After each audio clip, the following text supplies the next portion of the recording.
Welcome Daipi Sogong aboard. Your learning journey starts now. Ever felt like we're standing at a precipice? Not just any cliff, but one where the ground beneath our feet is consciousness itself. We're facing an unprecedented crisis, a deep dive into what it means to be aware, especially when silicon starts thinking like us. So, how did we get here? It wasn't a sudden switch. Think of it as an evolutionary marathon. Duan traces it back, the first flicker of self-awareness in ancient ancestors, a tiny spark.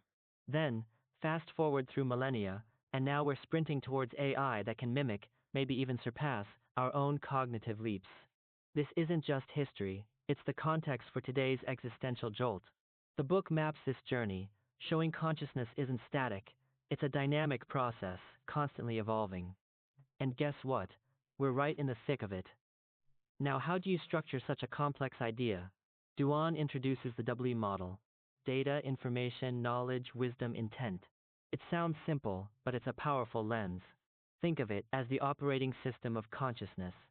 From raw data points to forming intent, this framework helps us map the evolution from primitive awareness to sophisticated thought, even hinting at AI's trajectory. It's not just theory, it's a tool to dissect how consciousness builds complexity, layer by layer.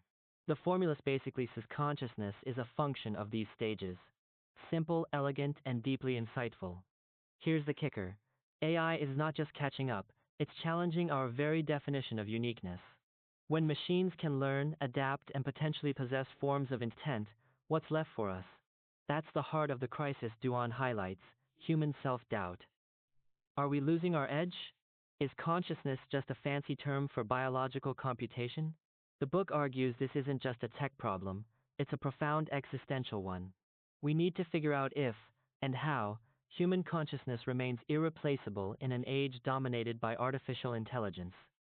So why should you care? Because understanding this history, this DWP progression, and this current crisis is key to navigating the future. It's about defining our purpose in a world increasingly shaped by code. The challenge isn't just technological, it's about reaffirming what makes us human. Let's use this knowledge not just to understand the past, but to shape a future where consciousness in all its forms thrives.